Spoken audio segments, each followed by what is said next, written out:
เอาละลูกเห็นกูก็ในก็เป็นวงอันดังสุดในวงนั้นก็อันในปันกับการเฮือนในก็เอามาส่งกันเฮือนแล้วลูกอ่อนอาร์เซนอลเอามาส่งอันดังเปิ้น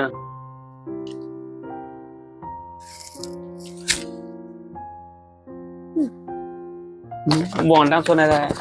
คะแนนโปรแค่นำเขาแหละเอาค่ะครูลูกอ่อนอาร์เซนอลฮาเวิร์ดนาที15ซาก้า23เปโตรโก49ก็เลยว่าในปฐมปลายในครึ่งแรกอันว่าแต่ว่าจุ่มสุดแน่เฮ็ดได้ดีได้ว่า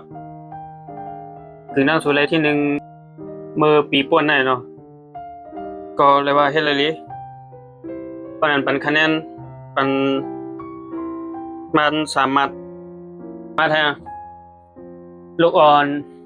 แมนซิตี้มาส่งกันเฮิรนวงอันดังสุดเขาก็เฮ็ดอะไรผิดเปิงก็เมื่อที่ปฐมปลายต้นเกมได้ปั่นเข้ารายการกันนะจงใครขึ้นเอาขึ้นเพื่อก็เขาก็เฮ็ดอะไรผิดเปิงก็ครับครู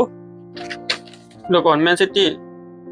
เกฮี84กาดิออน90+2มือปฐมปลายต้น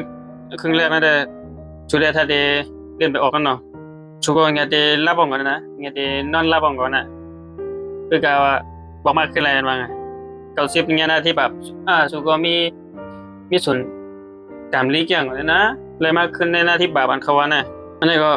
ได้หลายลี3 มัด3 แต้มก็สุขใจเฮ็ดได้ดึกๆเลยนะสุกจังอะไรที่1แทนนะปีนี้ได้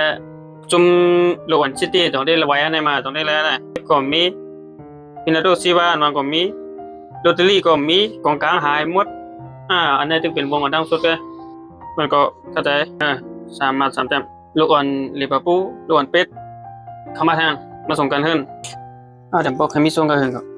มีอยู่1 แต้ม1 คะแนนเหมือนมันจุ่มกันนะลูกอ่อนลิเวอร์พูลคักโบ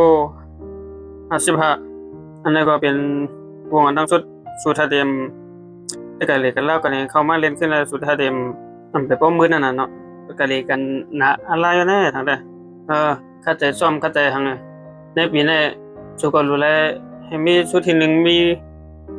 สู้กอกสู้ติดตีนติดมือนะปีนี้น่ะเข้าใจมาเอากว่า1 แต้ม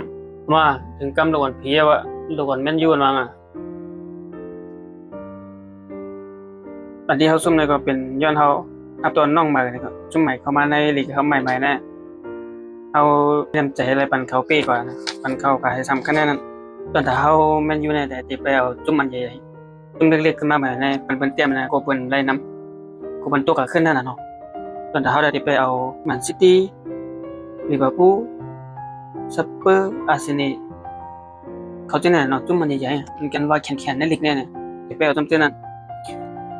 นั่นแหละเขาก็ปันเขาก็ให้เต็มนะมันดียองก็สู้ในมันดีมีหลายโลกหลายอีกนั่นน่ะก็แหละต้องไปเอาเต็มวงตั้งสัปดาห์ตั้งส่วนให้ทำไปเอาโอเคครูลูกอ่อนแมนยูนาที17-38เ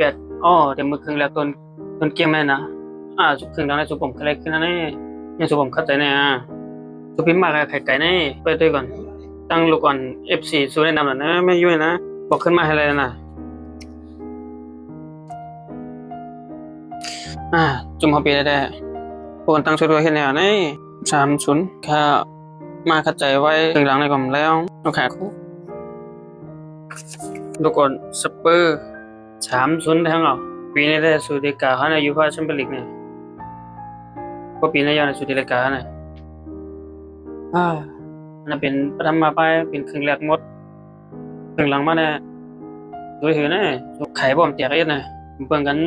ตั้งลูกอ่อนแม่นยูบ่เคยเฮ็ดล่ะอันนี้ก็ไปแค่ปันตามยังบอกว่าเป็นสัปดาห์เป็นวงอันดังสุดเลยวงนั้นก็อย่าลืมเฮ็ดมาส่งกันเฮ็ดในทางหน้าความเข้าใจก็ตั้งไม่ตามนั่นน่ะเพราะนั้นลูกอ่อนก็เมื่อคืนแล้ว